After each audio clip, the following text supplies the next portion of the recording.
So the question is very simple. Lions, last 4 games. How did they finish? I got them at 2-2. How do you have them finish? 248-539-9797. Let's get to your phone calls. We're going to start the show off. Bob, you're on 97.1. Yeah, hey, Rico. Hey, man. I'm going 1-3. Oh. Yeah, I'm 71 and a half, going on 72 years old. I've been around for a long time. I'm thinking they lose to Denver tomorrow, lose to Dallas, and they'll find a way to lose one of those 2 games to Minnesota. Now, Bob, you realize in your scenario, if they lose that middle game and they lose to Denver and they lose to Minnesota and they lose to Dallas, 4-game losing streak, that's real panicking. That's panicking Lions town. Yeah, that's panic. Now, I don't know all the players. I'm not sure who's all playing for Minnesota, but that's just my gut feel on it. I figure they're going to find a way to lose. Well, definitely Dallas, probably Denver, and they'll just find a way to lose to Minnesota one game. So you got them at 1-3. I appreciate the phone call. Bob is not optimistic at all.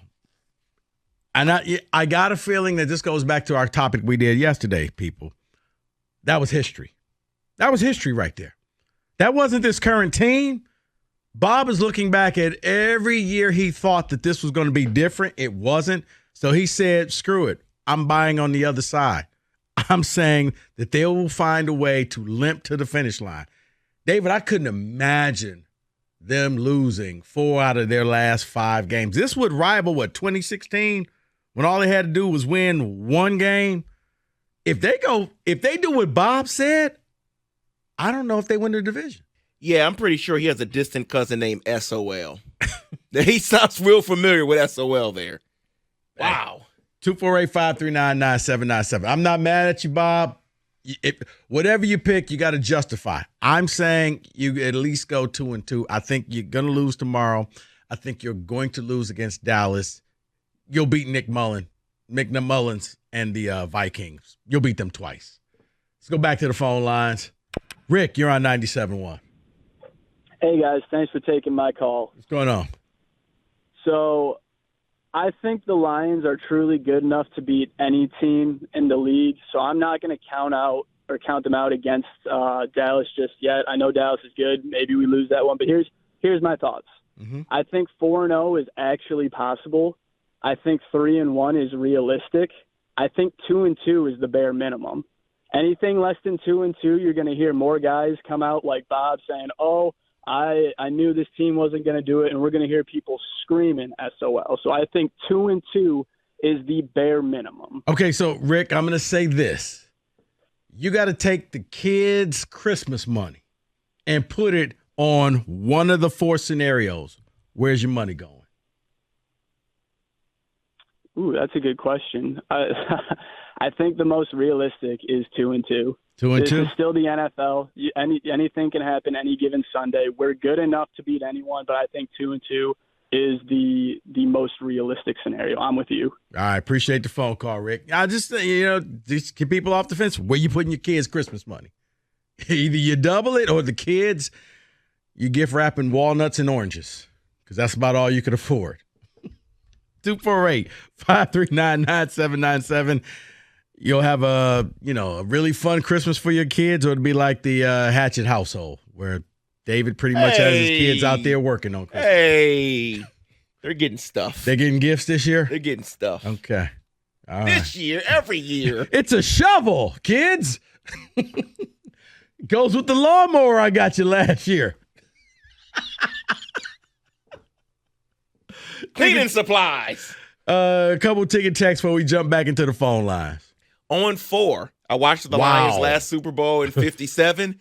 For me, and likely for you, there won't be another in our lifetime. That is from Bob. I think that's someone being funny because of the caller. Oh, okay. 4-0, F Dallas. That's why. Okay. 3-1, going back to last year's 8-2 finish. They followed every loss with 1 or more wins, and that's what they'll do this year. You know what?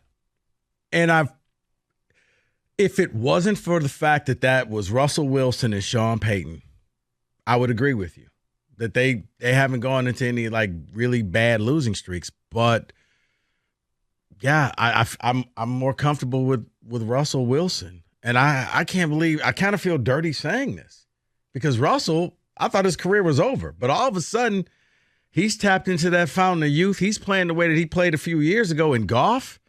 Golf is struggling.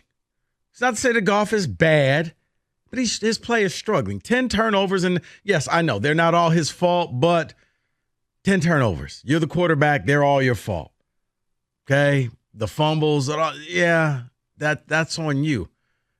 Was Russ is finding a way to get it done. 248-539-9797. Let's go back to the phone lines. And Tom, you're on 97.1.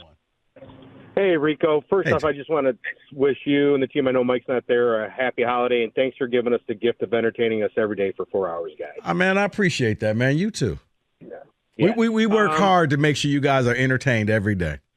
And you guys do. So I appreciate that. It's a nice break for 4 hours. As I was sitting on hold, originally I was going to go 11-6, but I thought about it a little bit more as you kept mentioning Russ. I'm saying 3-4, and just hear me out. Obviously, Dallas lost.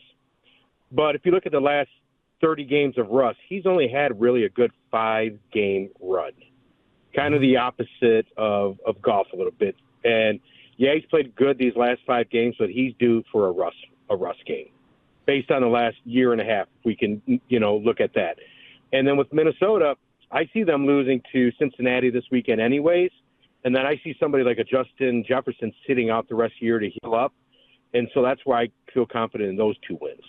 So really 12-5, which in the NFL, we can consider that a success because you have a 3-game improvement over the prior year. I don't know too many cities that would dispute that, but I feel really confident with the 3-1 because, like I said, especially with Russ, I feel he's got a Russ game coming up. So you got them going 3-1 to finish the year out.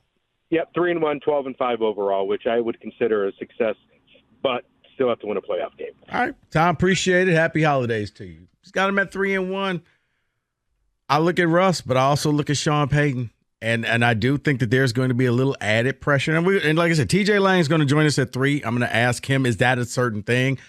I'm just a lay person, but I do think that when you go up against, it's like when you go up against your former team.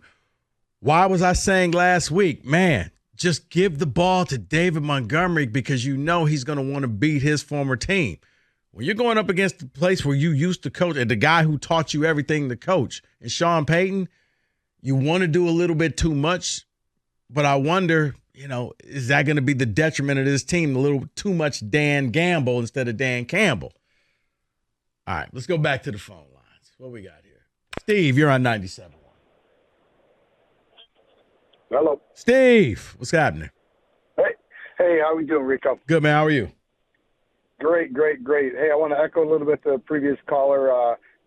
You guys have a lot of time to fill during the week, and you do a fantastic job. It's difficult to keep it at such a high level, but you guys make it seem effortless, so thank you. I appreciate it a lot. No, thank you for listening, Steve.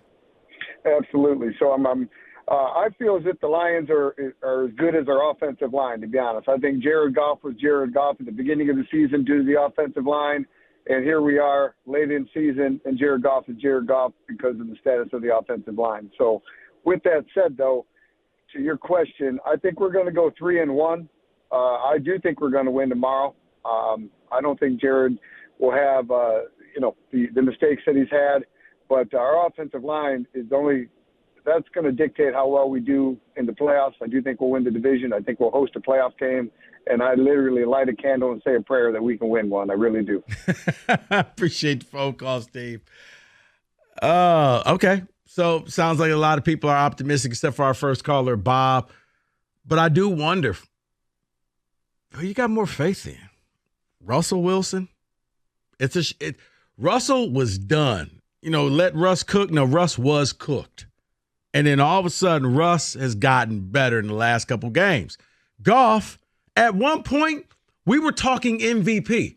You guys realize that this year, we were talking Lions #1 overall seed, and Jared Goff was a possible MVP candidate. And then all of a sudden, it was Freaky Friday. These two have switched bodies. Russell's looking good. Not great, but he's looking good. Goff is averaging about 2.5 turnovers a game. I got more faith in Russell right now. You got more faith in Russell? You got more faith in Goff. That's why I got it in Russell. That's why I got the Broncos winning tomorrow's game. Hence, I got the Lions finishing at 2-2 for their final 4 games. I think they lose to Denver. I think they lose to Dallas. I think they sweep Minnesota, but that's good because that means that you have now clinched the division, something you haven't done since Kenny was born back in the 90s. So, yeah, that's a good thing. That's a positive way of looking at it. But I got them finishing at 2-2. Where do you have the Lions finishing out this year? 248-539-9797. I got your phone calls. I got your ticket text next, 97.1.